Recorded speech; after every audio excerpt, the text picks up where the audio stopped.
On January the 5th, classic cars would flood the market as owners who were unable to buy themselves a day licence decided to sell the car rather than wait for another year for a chance to drive it. Good afternoon, this is the second of two videos today talking about the future ban of sales of petrol and diesel cars by 2030, possibly 2035, if the German car lobby has its way. Now, back in 2019, I wrote a piece called "What Does a Future Ban on Petrol Vehicle Sales Mean for Classic Cars?" This was pre-Geoff. This is back in the days when I was more involved in the classic car market, and I read the article saying that they were looking at banning the sale of petrol and diesel cars by 2030. And I just thought, well, what does that mean for the values of desirable vehicles? And I seem to be the only person who was actually connecting the dots between the ban on petrol vehicle sales and a decline in your ability to actually drive your car. And I sent this article to a number of magazines, and I think I got one email back, and I think it was from Danny at Practical Classics, who I love. Hi, Danny, if you watch my videos. And he just said, interesting, but I don't think they could really do anything with it. So what I want to do is I want to reread it today, bearing in mind we're now 3 years on, and I want to see how far off the mark I was, and if there's anything that we can add to the original piece. I was going to rewrite it, but I thought, no, let's look at it as it is, and then maybe we'll develop it for what's happened since, because that's pre-corona. July 26th, 2089 AD. By 2040, it was impossible to buy a petrol or diesel-powered car in a UK showroom. Sure, they were available through specialists who would import them from the countries that defied the ruling, but buying a 5-litre V8 Mustang from America wasn't an easy process. The red tape and import costs meant that only serious enthusiasts could afford it, and even then, finding petrol wasn't easy. Classic car values started to drop by 2045, when it became obvious that the government really meant it. By 2050, the market had polarised. The most desirable, most superb, most beautiful and most historically significant cars were still climbing in price into 2055 as wealthy investors scrabbled to fill museums and collections. Meanwhile, the market for what were considered everyday classics, or modern classics in 2017, had completely crashed by 2045. The market died. The price of fuel, road tax and of insuring a petrol car, combined with the various levies put on vehicles still powered by internal combustion, meant that in 2052 we had to sell our classic car. It was an immaculate 1988 BMW E30 325i convertible. We couldn't bear to use the government's cash for scrap scheme. Too many wonderful cars had been melted down to nothing just so the industry could get their hands on scrap metal. The big fallout Donald Trump had with China in 2037 really changed things with the price of materials, which was all the more crippling after the UN banned all mining of raw minerals as part of its environment plan the year before. I went to an underground car collector, found through an old friend of mine. It was risky, but he said he'd take my BMW. He gave me £30 for it and asked me not to tell anyone about the deal. In 2057, it was still possible to host and attend a classic car show. Websites sprang up detailing the last remaining strongholds of the petrol station network, so enthusiasts could get enough petrol to take it to and from the show. However, the cost of doing all this, and the licenses and the paperwork, and all of that combined with the price of petrol, signalled the death of the classic car show. By 2073, internal combustion cars of all sorts were already banned from cities and towns. The final nail in the coffin was the classic day licensing fee. This new government scheme was designed to limit the use of old cars, and those who could still afford to own a classic car and had somewhere to keep it would have to pay for a day licence to use it. Each council had an allocation of day licences for petrol and diesel cars, usually around 10 for every 1,000 people in the constituency.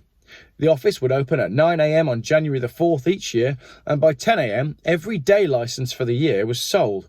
On January the 5th, classic cars would flood the market as owners who were unable to buy themselves a day licence decided to sell the car rather than wait for another year for a chance to drive it. The sight of an MGB or a Beetle or a campervan or a Mark II Escort on our roads became a rare thing indeed, seeing as any classic was a rarity.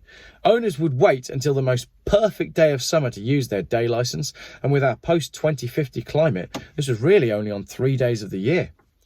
By By 2085, the only classic cars that remained were on static plinths in the foyer of posh hotels. The electric car scene had completely taken over.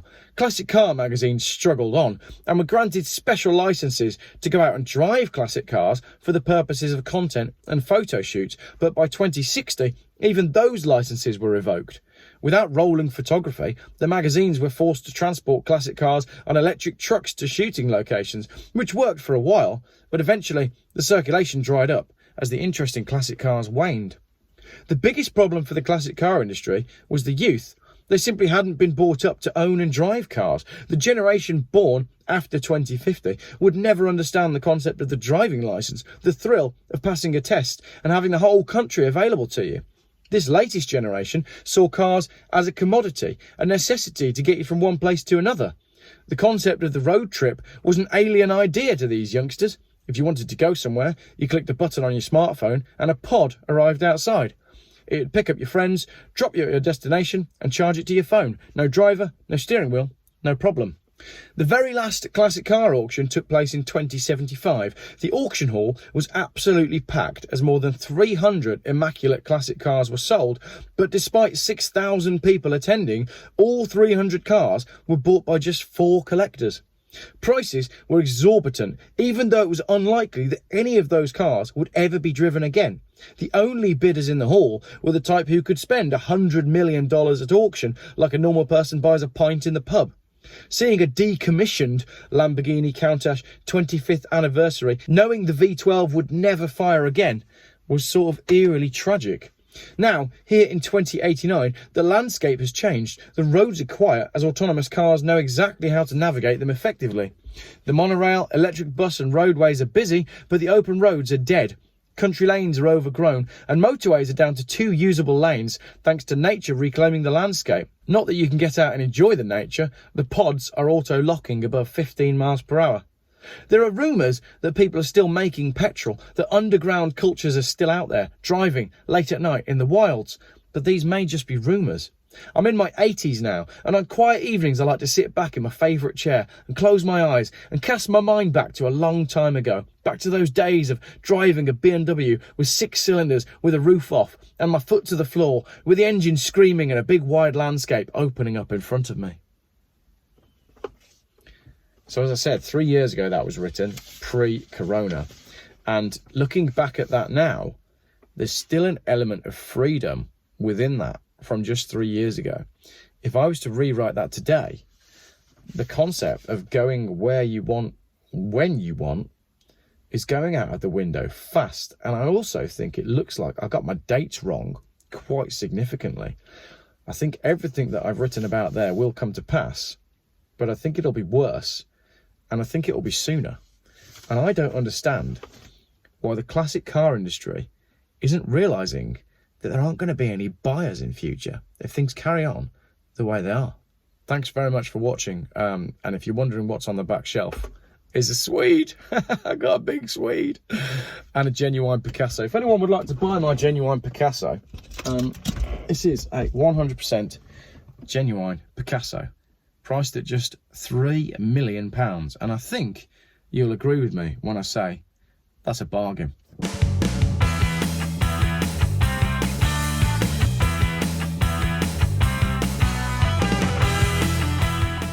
Geoff buys cars. Still, YouTube's most boring car channel.